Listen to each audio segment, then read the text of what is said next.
সুপ্রিয় দর্শক, এই মুহূর্তের সবথেকে বড় খবর। দর্শক, অবশেষে আরজিকর কাণ্ডে মুখ খুলেই বিস্ফোরক মন্তব্য করলেন প্রধানমন্ত্রী নরেন্দ্র মোদী এবং দিলেন চরম হুঁশিয়ারি। যা বললেন তাতেই নতুন করে শোরগোল পড়ে গেল শুধু রাজ্য রাজনীতি নয়, গোটা দেশের রাজনীতিতে, এবং দিলেন চরম বার্তা। দর্শক, আপনারা সকলেই জানেন আরজিকর কাণ্ডে মহিলা চিকিৎসকের এই মৃত্যুর ঘটনায় রাজ্য রাজনীতি একেবারে তোলপাড়। বিভিন্ন রাজনৈতিক সভামঞ্চ থেকে শুরু করে একাধিক ছাত্র সংগঠন দাবি করছে মুখ্যমন্ত্রী মমতা ব্যানার্জির পদত্যাগ। কারণ আপনারা জানেন যে রাজ্যের মুখ্যমন্ত্রী মহিলা এবং স্বরাষ্ট্রমন্ত্রী মহিলা, স্বাস্থ্যমন্ত্রী মহিলা, সেই রাজ্যে কিভাবে একজন শিক্ষিকা, একজন নার্সের বা একজন ডাক্তারের সঙ্গে এই ধরনের ঘটনা ঘটতে পারে তা নিয়ে প্রশ্ন তুলে দিয়েছে অনেকেই। তার পরপরই আপনারা জানেন এই আরজিকর কাণ্ডে রাজ্য সরকারের বা রাজ্যের পুলিশের ভূমিকা নিয়েও প্রশ্ন উঠে যায়। অনেকেই দাবি করেছিল যে এই আরজিকর কাণ্ডে মহিলা চিকিৎসকের মৃত্যুর ঘটনায় রাজ্যের পুলিশ বা কলকাতা পুলিশ তথ্য প্রমাণ লোপাট করছে, এই রকমই কিন্তু অভিযোগ ওঠে। তার পরপরই আপনারা জানেন এই আরজিকর কাণ্ডে কঠোর পদক্ষেপ নিয়েছে কলকাতা হাইকোর্টের প্রধান বিচারপতি টি.এস. শিবাজ্ঞানাম এবং তদন্তভার কেন্দ্রীয় তদন্তকারী সংস্থার সিবিআই আধিকারিকদের হাতে তুলে দিয়েছে। এর পরপরই তেড়ে ফুঁড়ে অ্যাকশন শুরু করেছে কেন্দ্রীয় তদন্তকারী সংস্থার আধিকারিকরা।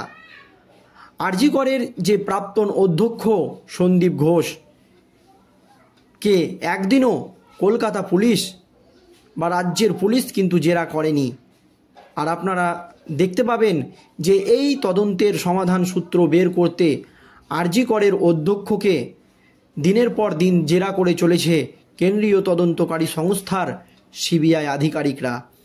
এবং এই আরজিকর কাণ্ডে নির্যাতিতার মহিলার মৃত্যু ছাড়াও একের পর এক দুর্নীতির পর্দা কিন্তু আরজিকর কাণ্ডে ফাঁস হচ্ছে।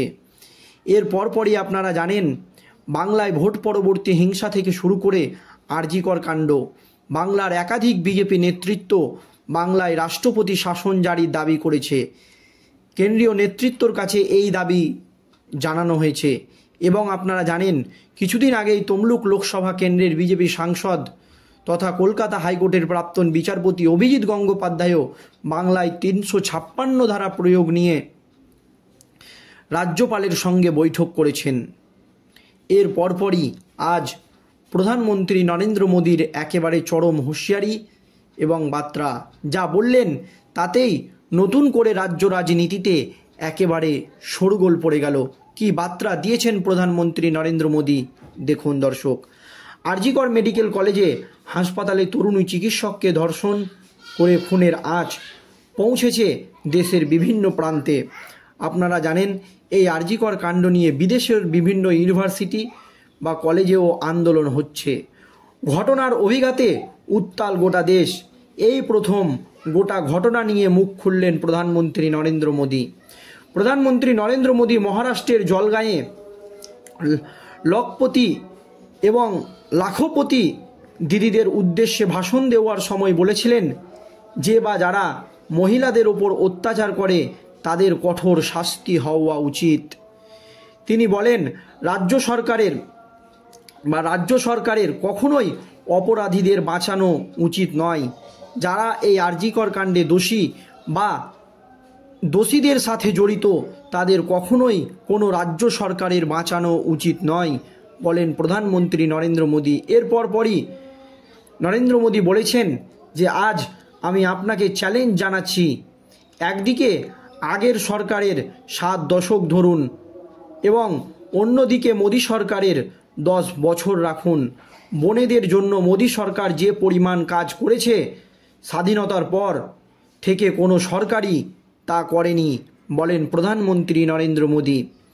তিনি বলেন মা, বোন এবং কন্যাদের ক্ষমতায়নের পাশাপাশি তাদের নিরাপত্তা দেশের অগ্রাধিকার। আমি লালকেল্লা থেকে বারবার এই প্রসঙ্গটি তুলেছি। আজ দেশের অবস্থা যাই হোক না কেন, আমি আমার বোন কন্যাদের কষ্ট এবং ক্ষোভ বুঝি। আমি আবারও দেশের প্রতিটি রাজনৈতিক দল এবং প্রতিটি রাজ্য সরকারকে বলবো যে নারীদের বিরুদ্ধে অপরাধ একটি ক্ষমাযোগ্য পাপ, ক্ষমার অযোগ্য পাপ। তিনি পরিষ্কার বলেন, নারীদের বিরুদ্ধে যে অপরাধ একটি ক্ষমার অযোগ্য পাপ। যে অপরাধী তাকে কখনোই রেহাই দেওয়া উচিত নয়।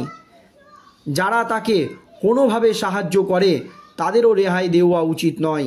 হাসপাতাল হোক, এর পরপরই আরজিকর প্রসঙ্গ টেনে বলেন, হাসপাতাল হোক, স্কুল হোক, সরকার হোক বা পুলিশ ব্যবস্থা, যে স্তরেই গাফেলাতি হয়েছে সবাইকে জবাবদিহি করতে হবে, সব কিছুর জবাবদিহি করতে হবে বলেন প্রধানমন্ত্রী নরেন্দ্র মোদী। দেখুন, এখানে তিনি কিন্তু হসপিটালের কথাটা উল্লেখ করেছে, কারণ আরজিকরে বড় বড় মাথাদেরকে কিন্তু সেভ করা হচ্ছিল বা তাদেরকে কিন্তু তদন্তের মধ্যে আনা হচ্ছিল না, কিন্তু সিবিআই তদন্ত করতেই আপনারা দেখছেন আরজিকর কাণ্ডে সন্দীপ ঘোষের একের পর এক পর্দা ফাঁস হচ্ছে। তাকে কিন্তু জেরা চালিয়েই যাচ্ছে কেন্দ্রীয় তদন্তকারী সংস্থার আধিকারিকরা। ইতিমধ্যেই রাজ্য সরকার সিট গঠন করেছিল এই সন্দীপ ঘোষের বিরুদ্ধে, কিন্তু কলকাতা হাইকোর্ট তা খারিজ করে সিবিআই তদন্তের নির্দেশ দেন, কারণ আরজিকরেও কোটি কোটি টাকার দুর্নীতি হয়েছে আর তাদেরকে ছাড় দেওয়া উচিত নয়, একথা পরিষ্কার জানিয়ে দিয়েছেন প্রধানমন্ত্রী নরেন্দ্র মোদী। তিনি বলেন, আগে দেশের কোটি কোটি বোনেদের নামে কোনো সম্পত্তি ছিল না, ব্যাংক থেকে ঋণ নিতে গেলে তিনি তা পেতেন না। এমতো অবস্থায় ছোট কোনো কাজ করতে চাইলেও তিনি করতে পারতেন না। এই জন্যই আপনাদের এই ভাই, আপনাদের এই ছেলে রেজুলেশন নিল। আমি সিদ্ধান্ত নিয়েছি যে যাই ঘটুক না কেন আমি আমার দেশের মা বোন এবং কন্যাদের প্রতিটি কষ্ট কমাবো। তাই মহিলাদের স্বার্থে একের পর এক সিদ্ধান্ত নিচ্ছে মোদী সরকার। এর পরপরই প্রধানমন্ত্রী নরেন্দ্র মোদী বলেছেন যে মহারাষ্ট্রের মা বোন, যুবক এবং কৃষক এবং অন্যান্য রাজ্যের মা বোন, যুবক এবং কৃষকদের জন্য অনেকগুলি প্রকল্প ও নতুন প্রকল্প চালানো হচ্ছে। লাখপতি দিদির বানানোর এই প্রচার অভিযানে পুরো পরিবার এবং আগামী প্রজন্মের ক্ষমতায়নের জন্য একটি মেগা ক্যাম্পেন। এতে গ্রামের পুরো অর্থনীতি বদলে যাবে এবং নারীরা সুরক্ষিত হবে, নিজের পায়ে দাঁড়াবে, স্বাবলম্বী হবে, এমনই মন্তব্য করেন প্রধানমন্ত্রী নরেন্দ্র মোদী। দর্শক, প্রধানমন্ত্রী নরেন্দ্র মোদীর এই মন্তব্য নিয়ে আপনাদের মতামত অবশ্যই ভিডিওর কমেন্ট বক্সে জানাবেন। ভিডিওটি শেষ পর্যন্ত ধৈর্য সহকারে দেখার জন্য ধন্যবাদ।